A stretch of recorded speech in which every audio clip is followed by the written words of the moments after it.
जय माता दी। आप सभी का हमारे YouTube चैनल पे बहुत बहुत स्वागत है।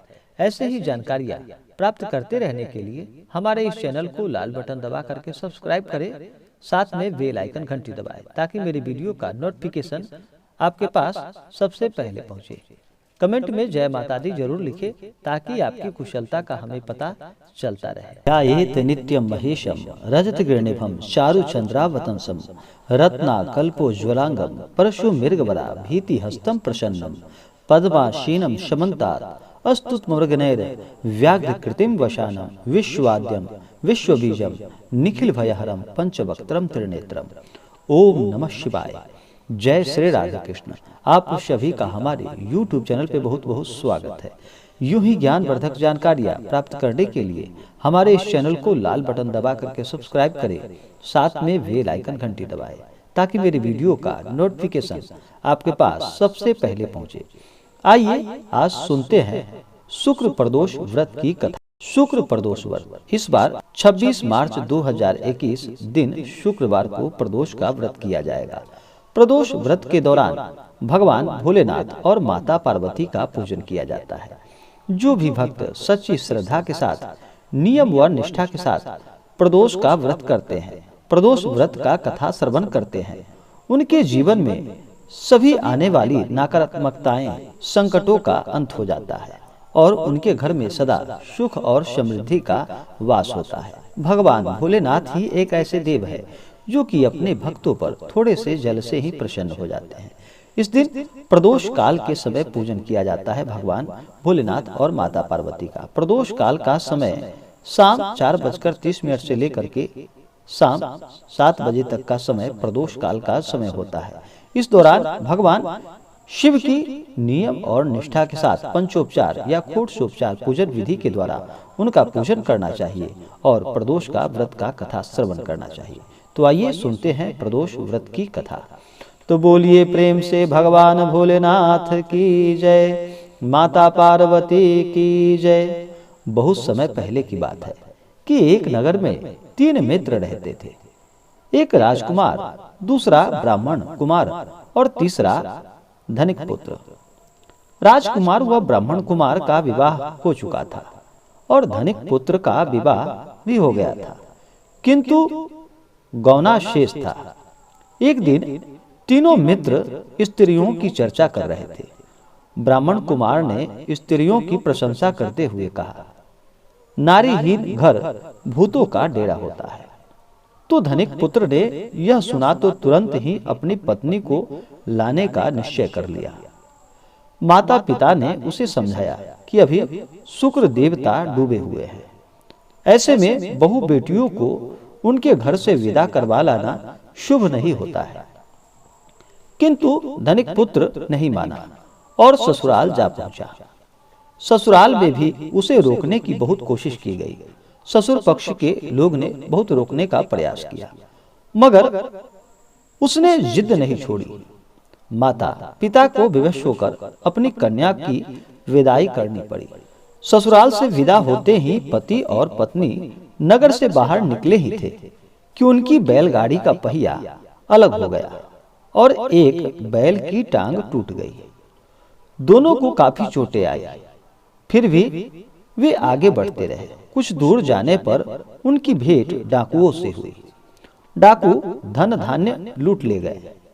दोनों रोते पीटते घर पहुंचे। वहां धनिक पुत्र को सांप ने डस लिया। उसके पिता ने वैद्य को बुलवाया। वैद्य ने निरीक्षण के बाद घोषणा की कि धनिक पुत्र 3 दिन में मर जाएगा।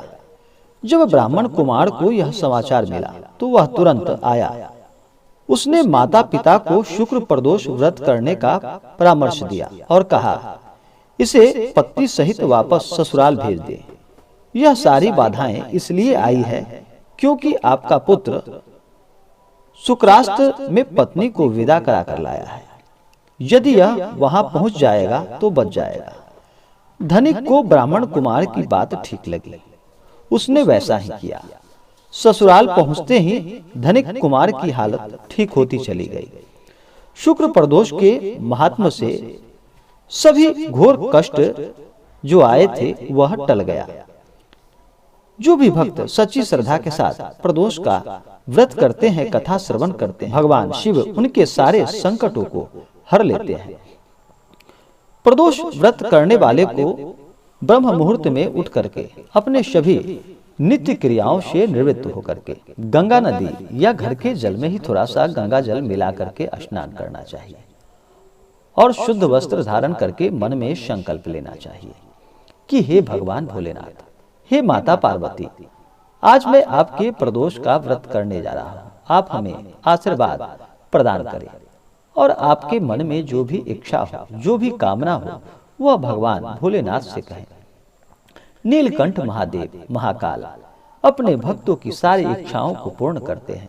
जो भी सच्ची श्रद्धा के साथ भगवान भोलेनाथ माता पार्वती का पूजन करते हैं, प्रदोष का व्रत करते हैं, कथा श्रवण करते हैं, उनके सभी दुख और कष्ट दूर हो जाते हैं।